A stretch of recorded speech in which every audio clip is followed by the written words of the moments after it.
আমার স্বামী মারা যাওয়ার পর বাড়িতে একজন পুরুষই ছিলেন। আমার শ্বশুর, যার নাম এখন আমি রমেশজি বলব। তিনি আমার খুব খেয়াল রাখতেন এবং প্রায়ই গভীর রাতে আমাকে তার ঘরে ডাকতেন। এক রাতে রমেশজি আমাকে তার ঘরে ডেকে বিছানার চাদর বদলাতে বললেন। আমি যখন ঝুঁকে কাজ করছিলাম, তিনি পেছন থেকে আমাকে ধরে ফেললেন। আমিও আমার স্বামী ছাড়া অনেক মাস ধরে একা ছিলাম এবং সেই মুহূর্তে আমি তাকে থামানোর চেষ্টা করিনি। সেই রাতে রমেশজি আমার সাথে সময় কাটালেন।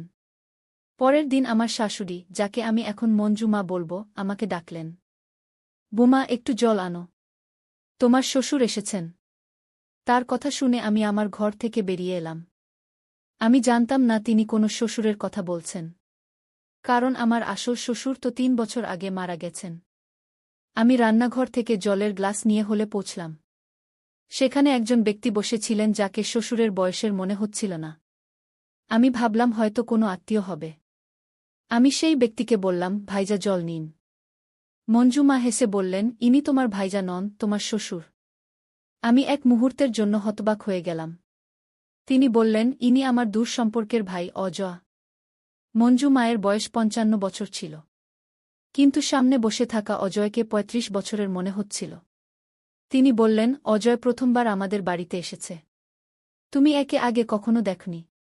সে কিছু দিন আমাদের সাথে থাকবে কারণ শহরে তার কিছু কাজ আছে। আমি তার কথা মেনে নিলাম এবং নাস্তা তৈরি করার জন্য রান্নাঘরে চলে গেলাম। আজ শনিবার ছিল এবং আমি বাড়িতে ছিলাম। নইলে আমাকে রোজ সকালে স্কুলে যেতে হতো, যেখানে আমি শিক্ষিকা। রাতে যখন আমি আমার ছেলেকে, যার নাম এখন আমি রোহন বলব, ঘুম পাড়াচ্ছিলাম, আমার বারবার মনে হচ্ছিল যেন আমার ঘরে কেউ ঘুরছে। অবশেষে আমি উঠলাম এবং দরজা খুললাম। বাইরে সত্যিই কেউ ছিল এবং তিনি ছিলেন অজয়। আমাকে দেখে তিনি একটু ঘাবড়ে গেলেন। আমি জিজ্ঞেস করলাম, আপনার কিছু দরকার? তিনি বললেন, না, শুধু ঘুম আসছিল না, তাই এদিক ওদিক ঘুরছিলাম। অজয়ের ঘর আমার ঘরের ঠিক পাশেই ছিল।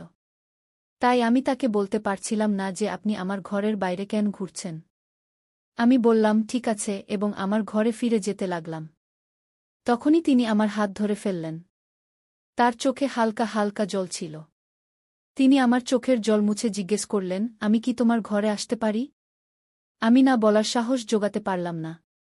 তিনি ঘরে এলেন এবং বিছানার এক কোণে বসে পড়লেন।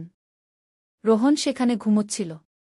অজয় আমার হাত ধরে আমাকে তার পাশে বসালেন এবং বললেন, প্রিয়া, আমি তোমার চোখের জলের কারণ জানি। তোমার চোখের জলে তোমার স্বামীর স্মৃতি আছে। প্রথম সাক্ষাতেই তিনি আমার দুঃখ বুঝতে পেরেছিলেন। আমি মঞ্জু মা এবং রমেশজির সাথে 3 বছর কাটিয়েছি। কিন্তু তারা কখনো আমার চোখের জল দেখেনি।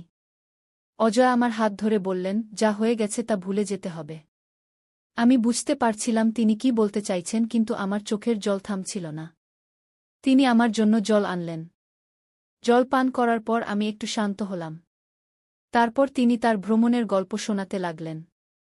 আমার মুখে হাসি আনার চেষ্টা করতে লাগলেন। তার কথা শেষই হচ্ছিল না। যখন আমি ঘড়ি দেখলাম তখন রাত 2টা বাজছিল। আমাকে সকালে তাড়াতাড়ি উঠে ঘরের কাজ সারতে হতো এবং স্কুলেও যেতে হতো। আমি অজয়কে বললাম, আমার সকালে দেরি হয়ে যাবে। এখন আমাকে ঘুমাতে হবে। তিনি তার ঘরে চলে গেলেন এবং আমি ঘুমিয়ে পড়লাম। পরের দিন সকালে আমার উঠতে দেরি হয়ে গেল। রোজ আমি স্কুলে যাওয়ার জন্য বাস নিতাম। সকালে রোহন এবং মঞ্জু মাকে নাস্তা দিয়ে আমি স্কুলের জন্য বের হতে যাচ্ছিলাম। তখনই অজয় বললেন, আজ আমি তোমাকে স্কুলে ছেড়ে দেব। আমার স্বামীর পুরনো বাইক 3 বছর ধরে বাড়ির বাইরে দাঁড়িয়েছিল। আমি সপ্তাহে একবার সেটি পরিষ্কার করতাম, তাই সেটি চলার মতো ছিল। আজ অজয় সেটি চালানোর সিদ্ধান্ত নিলেন। মঞ্জু মাও আমাকে তাদের সাথে যেতে বললেন। আমি অজয়ের সাথে বাইকে বসলাম। বাইকে বসতেই আমি তার কাঁধে হাত রাখলাম, যেমন আমি আমার স্বামীর সাথে করতাম। তখনই আমি মঞ্জু মায়ের দিকে তাকালাম এবং মনে পড়ল যে ইনি আমার শ্বশুর। আমি তাড়াতাড়ি হাত সরিয়ে নিলাম। কিন্তু একটু এগিয়ে যাওয়ার পর আমার হাত আবার তার কাঁধে চলে গেল। এবার যখন আমি হাত সরানোর চেষ্টা করলাম তখন তিনি আমার হাত ধরে আবার তার কাঁধে রেখে দিলেন। তিনি বললেন, লজ্জা পেও না, নিশ্চিন্ত থাকো। আমি তোমারই বাড়ির লোক। স্কুলে পৌঁছানো পর্যন্ত আমরা কথা বলতে থাকলাম। দুপুর 2টায় স্কুল শেষ হল। বাইরে বেরোতেই আমি দেখলাম যে অজয় আমাকে নিতে এসেছেন। আমি জিজ্ঞেস করলাম, আপনি এখানে কি করছেন? তিনি বললেন, প্রিয়া, আমাকে শ্বশুর মশাই বলে ডেকো না। আমার নাম অজয়। মঞ্জু মায়ের সামনে আমাকে শ্বশুর মশাই বলতে পারো, কিন্তু যখন আমরা একা থাকব তখন আমাকে আমার নাম ধরে ডেকো। তিনি জানালেন যে যতদিন তারা এখানে আছেন ততদিন তিনি আমাকে স্কুলে ছাড়তে আসবেন। বাড়ি পৌঁছানোর পর মঞ্জু মা এবং রোহানকে কোথাও দেখা গেল না। আমি মঞ্জু মাকে ফোন করলে তিনি জানালেন যে তিনি তার বান্ধবীর বাড়িতে গেছেন এবং তাড়াতাড়ি ফিরবেন। স্কুল থেকে ফিরে আমি ক্লান্ত হয়ে পড়েছিলাম, তাই নিজের ঘরে ফ্রেশ হতে চলে গেলাম। কাপড় বদলানোর সময় হঠাৎ অজয় আমার ঘরে চলে এলেন। আমি তাড়াতাড়ি বাথরুমে চলে গেলাম। তিনিও মুখ ফিরিয়ে নিলেন এবং বললেন, আমাকে ক্ষমা করো, আমার হঠাৎ আসা উচিত হয়নি। আমি কাপড় বদলে বাইরে এসে জিজ্ঞেস করলাম, আপনার কিছু লাগবে? তিনি বললেন, প্রিয়া, আমার খুব খিদে পেয়েছে। শুনেছি তুমি খুব সুস্বাদু বেগুন ভাজা বানাও। আজ তোমার হাতের স্বাদ নিতে চাই। আমি রান্নাঘরে বেগুন ভাজা বানানোর সিদ্ধান্ত নিলাম। অজয়ও আমার পিছনে পিছনে রান্নাঘরে এলেন।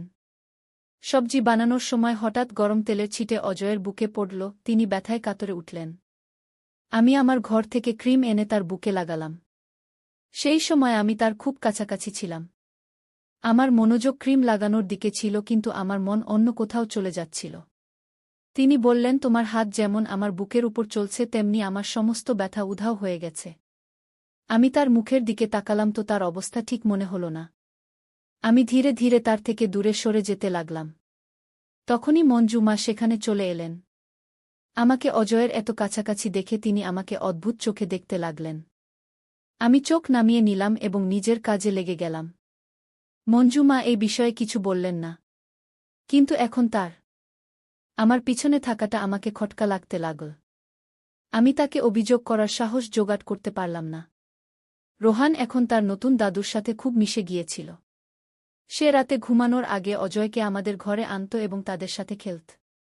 আমি অজয়কে বলতে পারতাম না যে তারা তাদের ঘরে চলে যান, কিন্তু রোহানকে তাদের সামনে বকাঝকা করতাম। কিন্তু সে ছোট এবং অজয় ইচ্ছাকৃতভাবে আমার ঘরে থাকার অজুহাত খুঁজে নিতেন। এক রাতে রোহান খিদে কাঁদতে লাগল। অজয় আমার ঘরে তার সাথে খেলছিলেন। আমি রান্নাঘর থেকে দুধ আনতে গেলাম। যখন আমি ফিরলাম রোহান ঘুমিয়ে পড়েছিল। আমি দুধ আবার রান্নাঘরে রাখতে যাচ্ছিলাম। তখনই অজয় বললেন, রোহান তো ঘুমিয়ে গেল, কিন্তু তার দাদুর খিদে পেয়েছে। এই দুধ আমাকে দাও। যখন আমি তাকে দুধের গ্লাস দিলাম তখন তিনি আমার হাত জোরে ধরে ফেললেন। আমি বললাম, এটা কি করছেন? তিনি বললেন, প্রিয়া, আমি আগেও বলেছিলাম যখন আমরা একা থাকব তখন আমাকে শ্বশুর মশাই বলে ডেকো না, এবং হ্যাঁ, আমি তোমার হাত তাই ধরেছি কারণ তুমি সবসময় আমার থেকে চোখ লুকিয়ে পালিয়ে যাও। আজ আমার সাথে একটু কথা বলো। তার কথায় আমি তার পাশে বসে পড়লাম। তিনি বললেন, তোমার স্বামী চলে গেছেন 3 বছর হয়ে গেল। তুমি কতদিন কাঁদতে থাকবে? তুমি এত সুন্দরী। তোমার বয়সও এখনো আছে। তুমি কতদিন এভাবে বাঁচবে?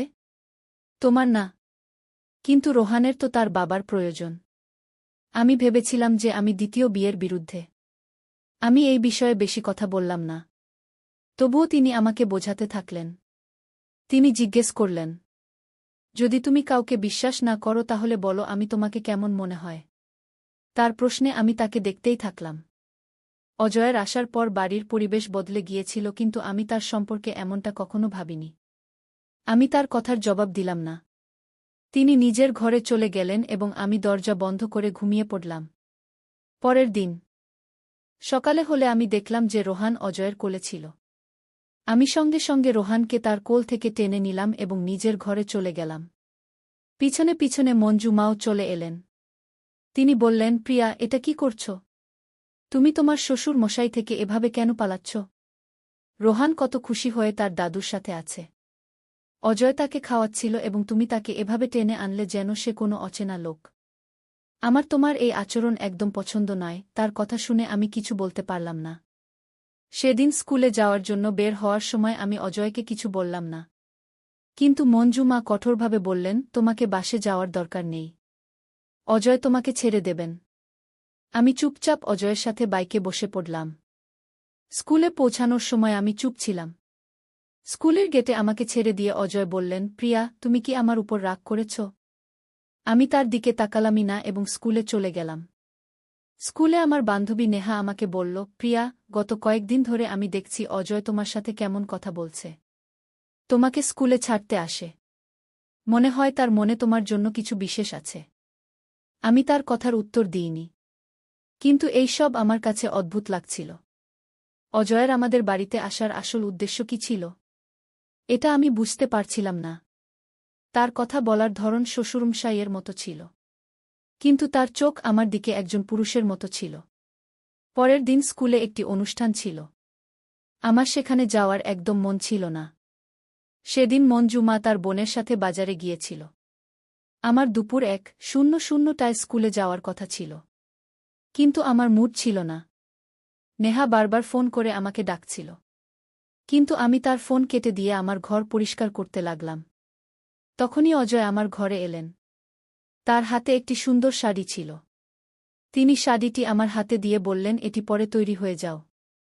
আমি তোমাকে স্কুলের অনুষ্ঠানে ছাড়তে আসব। আমি বললাম, আমার কোথাও যেতে হবে না।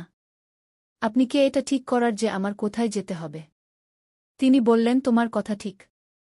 আমি এটা বলি না যে তুমি কি করো। কিন্তু আমি চাই যে তুমি কখনো নিজের জন্য সাজো। আজ নিজেকে সাজিয়ে দেখো। তুমি আরও সুন্দরী লাগবে। তার কথায় আমার মুখে এত প্রভাব পড়ল যে আমি সেই শাড়ি পরে তৈরি হয়ে গেলাম। যখন আমি তৈরি হয়ে দরজা খুললাম তখন অজয় বাইরে দাঁড়িয়েছিলেন। তিনি আমার হাত ধরে আমাকে ঘরে নিয়ে যাওয়ার চেষ্টা করলেন। তিনি নিজের হাতে আমাকে লিপস্টিক লাগিয়ে বললেন, এই নীল রং তোমার উপর খুব মানাচ্ছে কি। তখনই মঞ্জু মা রোহনের সাথে ঘরে এসে গেলেন। আমাকে রঙিন পোশাকে দেখে তিনি আমার প্রশংসা শুরু করে দিলেন। আগে তিনি আমাকে সাদাসিধা থাকতে বলতেন, কিন্তু আজ আমি অজয়ের কথা কিভাবে মেনে নিলাম এটা আমি বুঝতে পারলাম না। অজয় আমাকে বাইকে করে স্কুলে ছাড়তে এলেন। আমার কিছু বান্ধবী অজয়কে আমার স্বামী ভাবছিল এবং বলছিল যে আমাদের জুটি খুব ভালো লাগে। এটা শুনে অজয়ের মুখে খুশি ছিল। কিন্তু আমি সবাইকে পরিষ্কার বলে দিলাম, ইনি আমার স্বামী নন, আমার শ্বশুরমশাই। এটা শুনে সবাই অবাক হয়ে গেল। অনুষ্ঠানের পর অজয় আমার সাথেই রইলেন। বাড়ি ফেরার সময় বাইকে আমার হাত অজান্তেই তার কাঁধে চলে গেল। অর্ধেক রাস্তা পর্যন্ত আমার হাত সেখানে রইল। হঠাৎ আমার হুঁশ এল এবং আমি হাত সরিয়ে নিলাম। আমার বুঝতে পারছিলাম না যে আমার এমন কেন মনে হল। বাড়ি পৌঁছতেই মঞ্জু মা রোহনকে নিয়ে বাজারে গিয়েছিল। আমি জানতাম যে তারা অন্তত 2 ঘন্টা ফিরবে না। আমি অজয়কে আমার ঘরে ডাকলাম এবং আমার ব্লাউজের দড়ি খুলতে তার সাহায্য চাইলাম। দড়ি খুলতে 2 সেকেন্ড লাগে। কিন্তু অজয়ের 1 মিনিট লাগছিল।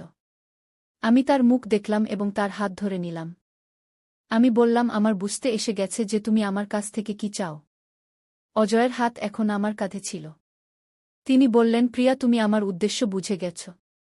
আমি জানতাম যে তুমি তাড়াতাড়ি বুঝে যাবে। এখন আমি তোমাকে সবসময় সামলাব। আমি তাকে জোরে ধাক্কা দিলাম। আমি ঠিক করে নিয়েছিলাম যে এখন তাকে বাড়ি থেকে বিদায় করতে হবে। 3 বছরে আমার কাছে অনেক সম্পর্ক এসেছিল, কিন্তু আমি দ্বিতীয় বিয়ে করতে চাইনি। আমি অজয়কে বললাম, আমি জানি যে তোমার নজর আমার উপর কেমন, তুমি এখন আমাদের বাড়িতে কেন এসেছ? মঞ্জু মা সবাইকে ভাই বানিয়ে নেন এবং বাড়িতে নিয়ে আসেন। তিনি সরল। কিন্তু আমি তোমার উদ্দেশ্য বুঝে গেছি। আমার রাগ দেখে অজয় আমার কাছে এলেন। আমি তাকে একটি থাপ্পড় মারলাম এবং তাকে ধরে হোলঘরে নিয়ে এলাম। তখনই মঞ্জু মা বাড়ি এসে গেলেন এবং সব দেখে নিলেন। তিনি বললেন, প্রিয়া, এটা কি হচ্ছে? তুমি ভুলে গেছ যে ইনি তোমার শ্বশুরমশাই। তুমি অজয়ের হাত কেন ধরেছ? আমি বললাম, এর উদ্দেশ্য ঠিক নয়। এখন একে আমাদের বাড়িতে জায়গা নেই। মঞ্জু মা অজয়ের হাত ছাড়িয়ে বললেন, বেটি, এখন সত্যি বলার সময় এসে গেছে। অজয় আমার ভাই নয়। আমি তাকে একটি বিয়েতে দেখা করার পর ডেকেছিলাম। সে আমাকে তার বর বোন মেনেছিল। আমি তার স্বভাব জানতাম, তাই আমি তাকে এখানে ডেকেছিলাম। তোমার স্বামী চলে গেছে, 3 বছর হয়ে গেছে। আমি রোজ দেখি যে তুমি কিভাবে বেঁচে আছ। তুমি রাতে বকবক করো। তোমাকে এই দুঃখ থেকে বের করার একটিই রাস্তা ছিল, দ্বিতীয় বিয়ে। কিন্তু তুমি এর জন্য তৈরি ছিলে না। তাই আমি অজয়কে ডেকেছিলাম। আমার মনে হয়েছিল যে তার সাথে থেকে তোমার মন বদলে যাবে। কিন্তু তুমি এখনও নিজের মনকে কঠিন করে রেখেছ। অজয় বললেন, প্রিয়া, আমি তোমার সৌন্দর্যের জন্য নয়, তোমাকে ভালোবাসি। আমি রোহনের সাথে খুব সংযুক্ত হয়ে গেছি। আমার মনে হয়েছিল মঞ্জু মা আমার দুঃখ দেখতে পান না, কিন্তু তিনি প্রতিদিন আমার দুঃখ দেখে চিন্তিত ছিলেন। আমি বললাম, আমি বিয়ে করতে পারব না। যদি আমি বিয়ে করি তাহলে আমার স্বামী আমাকে ক্ষমা করবেন না। তিনি প্রতি রাতে আমার স্বপ্নে আসেন। অজয় বললেন, তুমি যা ভাবো সেটাই স্বপ্নে দেখো। তোমার স্বামীর এটাই ইচ্ছা হবে যে তুমি আর রোহন খুশি থাকো। তোমার দ্বিতীয় বিয়ের অধিকার আছে। রোহনের বাবার প্রয়োজন। তার কথাগুলো আমাকে আমার চিন্তা থেকে বের করে এনেছিল। আমি অজয়কে জড়িয়ে ধরে কাঁদতে শুরু করলাম। তিনি বললেন, এগুলো তোমার শেষ অশ্রু, এখন আমি তোমাকে আর কখনো কাঁদতে দেব না। আমার মনে অজয় একটি বিশেষ জায়গা করে নিয়েছিলেন। বিয়ের পর আমি তার বাড়িতে চলে গেলাম এবং মঞ্জু মাকেও সাথে নিয়ে গেলাম, কারণ তিনি আমার জীবনকে সামলেছিলেন।